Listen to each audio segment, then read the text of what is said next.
What's up guys, Master Tech over here. Today we're changing brake pads and rotors on this 2016 Avalon, Toyota Avalon. We're doing the front and rear pads and rotors. So we're going to start with the fronts. So these lug nuts are 21 millimeters. You can get a breaker bar or an impact. I'm using an impact for the speed purposes. What you're going to need is a 14 millimeter socket for the caliper bolts. You can put it on a ratchet. I have an electric ratchet as well. And I have a 17 millimeter socket for the brake caliper bracket. I'll show you in a little bit. 4 screws in total. Alright.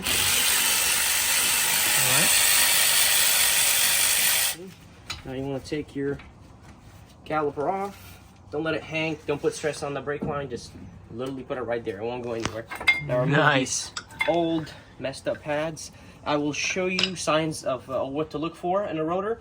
If you come close, you look over here. Do you see these heat marks? Yep. Those are signs that your rotor is warped.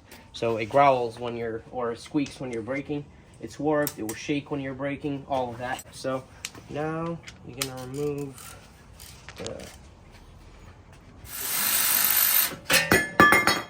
that's gonna happen, but it doesn't do anything because this is steel. Now, all right. So what is this an called? Impact, and this is a sideways wire weave. Makes sense. There are no screws holding it. Bow. Get your angle. Take this wire wheel.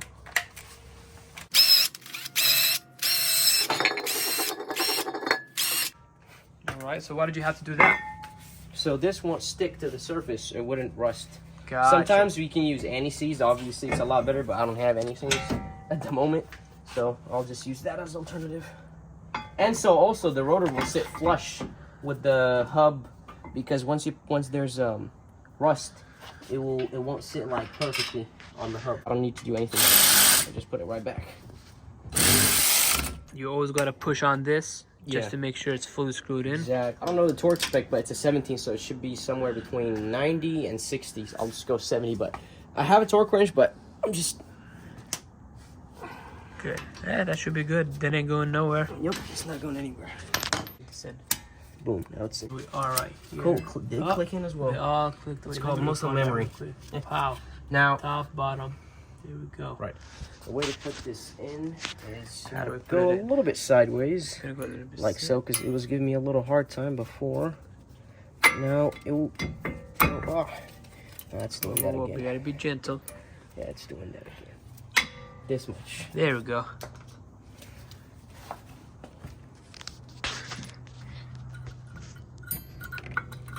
right, what do we have going on here? One went in. Yeah, Smoothly. went in pretty well. You're gonna use this. I don't know if there are definitely alternative methods to push those in. You can find that on YouTube Shorts.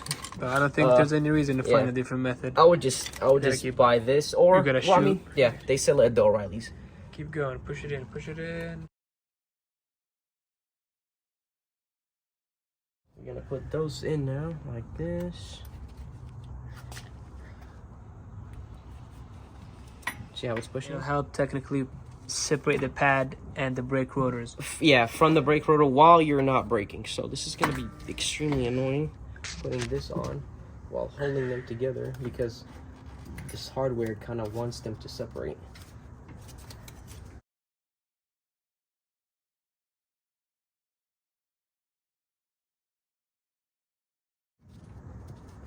Okay.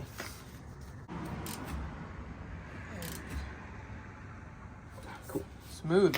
Yep. Okay, so moving back to the rear rotors and pads. So this caliper is held on by two 14 millimeter bolts, the same setup as the front, it's just smaller.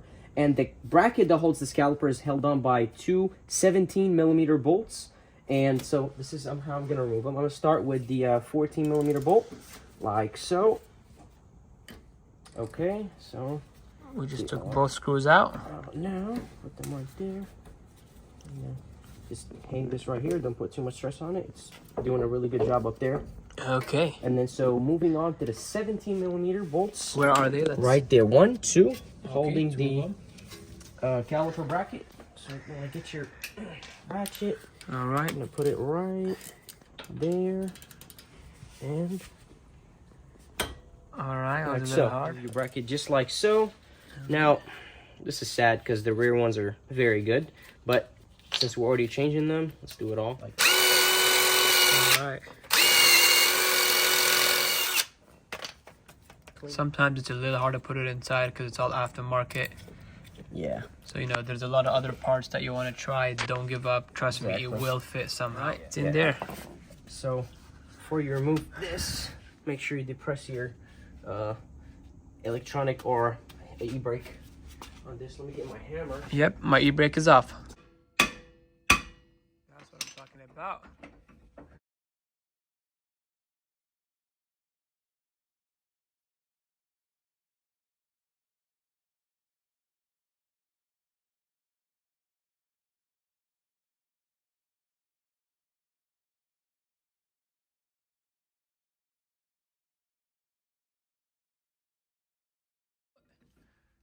If that fell on your foot, you would have been yelling like Tom and Jerry. I know.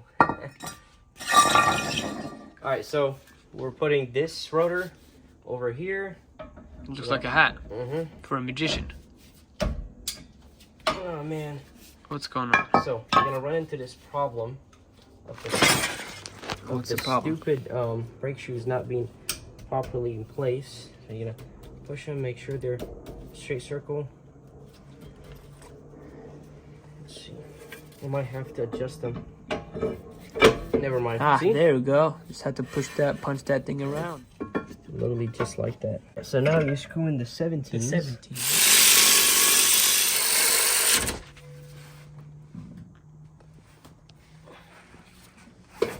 That's good enough. The pads. Pads on here. Side, please. Okay, cool.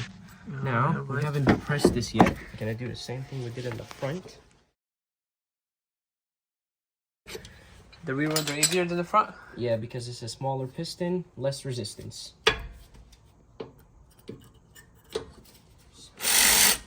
Oops.